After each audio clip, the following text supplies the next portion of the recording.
And we're going to ask this question today. How bad was the Panthers season really? How much time you got? Well, as much as you need. You got to talk something off your chest. You need to like. Do we need to get the couch, like the therapist couch, and have you lay down and really work through some things? I charge by the hour, by the way, just so you know, up front. How bad was the Panthers season really? I know it feels like absolute rock bottom, but is that just recency bias? Right? You break your arm and it is broken at the moment. Doctor comes up to you and says, pain, 1 to 10, 10 being the worst pain you've ever felt. You're like, it's a 10. My arm is broken. Once it gets fixed up, right? Once you get it in a cast, then it's like, actually, when I broke my leg a couple years ago in 6 places, that's probably a 10. This one might have been like a 7.5. It's right. With time comes better perspective. How bad was the Panthers season really? Well, I can tell you right now, there are those passing around statistics that are just trying to make you feel horrendous about it. I don't know if you've had the same experience I've had, but I've read this stat 10 times in the last 24 hours. The Panthers are the first team in NFL history to never have a lead for an offensive snap in the fourth quarter of an entire season. I've seen it a ton. They didn't have a lead for a single play in the fourth quarter because their 2 wins came on game-winning field goals as time expired. First team in NFL history to do that. Even the teams that went 0-16 had a lead in the fourth quarter at some point. So that's if you're arguing it's not as bad as it seems, that's a tough one to come back from. But I did a further dive. In 2001, the Panthers won just 1 game, lost 15. That's actually the worst winning percentage for a season in Panthers history. They won the first game of the season, then lost 15 straight. Which is a longer losing streak than they've had this year. True. This year they won 2 games and lost 15. That's the second worst winning percentage in franchise history. In 2010, they finished 32 out of 32 teams in points scored. It's the worst in franchise history. This year, they finished 31st in points scored. That is the second worst in franchise history. In 2019, they finished 31 out of 32 in points allowed. Not ironically, but impressively, they've never finished dead last in points allowed. This year, they finished 29th. That's the second worst in franchise history. In 2010, they finished 32nd in point differential. This year, 31st. It's the second worst in franchise history. You may say, all right, they're the second worst in franchise history and all these things.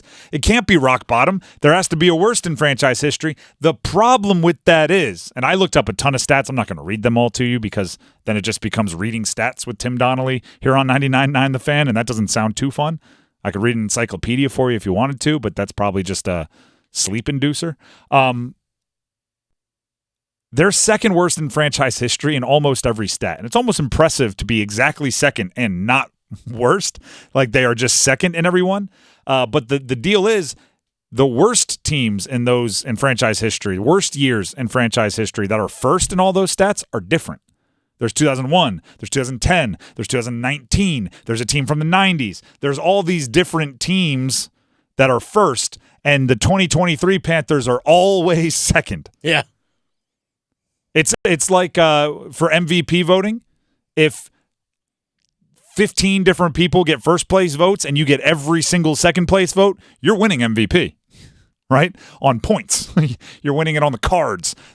This is the worst team in Panthers history on the cards. It wasn't a knockout blow. 2010 was pretty close. There were some cool things that happened in 2019, but overall stats, especially on defense, not great.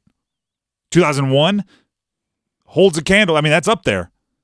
But I think if you go to the cards, it's a split decision. It's the 2023 team is the worst Panthers team since the franchise was introduced way back in the mid-90s. That's a cold glass of water to the face.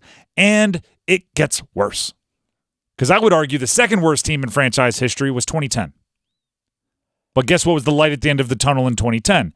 You were so bad, you got the number 1 overall pick. That led to Cam Newton, and that led to, the better part of a decade of not having to be close to being the worst team in franchise history. Yeah, Cam, then you brought in Rivera as well. You know how everyone's really excited about C.J. Stroud and how good he's been as a rookie? Mm-hmm. The silver lining is every time he does some kind of rookie record, they put up the rookie passing all-time leaders. Cam Newton sitting right there. Yep.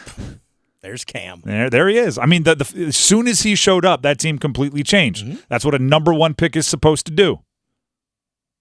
Well, this year, again, worst team in franchise history. It's worse than that 2010 team. You should have the number one pick to expect to do the same. Problem is, you traded it away. You don't even have that light at the end of the tunnel. This is rock bottom. This is, and by the way, I meant rock bottom of everything we've experienced thus far, not saying it can't get worse. You can get a drill out, you can get a jackhammer out and go right through this bottom to a new bottom, but we've never been this low before when it comes to the Carolina Panthers. Like I said, since the franchise has been introduced, they have never been as bad as they were this year. There has never been as little reason for hope as there is this year. This is where the test of NFL fans comes into play. Because what do you hear every offseason? Every team's 0-0. Every team's optimistic. Every team's excited about their signings and draft picks. We'll see. We'll see. They're going to hire a coach here in the not-too-distant future, hopefully a GM before that. Can they drum up your excitement? We'll see. But you know, this is uncharted territory with how this franchise as a whole has just, from a production standpoint, never been this low. We can do the spin zone game. Heck, I can do the spin zone game. Right? Because the argument against like 2019 is a really bad season is, well, Christian McCaffrey went for 1,000. Right? How can you be that bad if you have a player that transcendent? All right, this year, Derek Brown broke the all-time record for tackles by an interior defensive lineman. I mean, it's like the defensive lineman version of 1,000, I guess. Yeah. If you're going to be a defensive tackle, so you're doing your job. Get 100 tackles, The problem is he did that, and you still were the worst team in franchise history. Mm-hmm. Imagine if that 2019 team didn't have Christian McCaffrey. They might be as bad as 2023. Gosh. I mean, this is not recency bias is what I'm telling you. This whole exercise, the whole point of it wasn't to pile on, wasn't to just look at this team and point and go, ha, ha, you're so bad. It was to say, like, your eyes are not deceiving you, right? When you watch these games, it was that rough.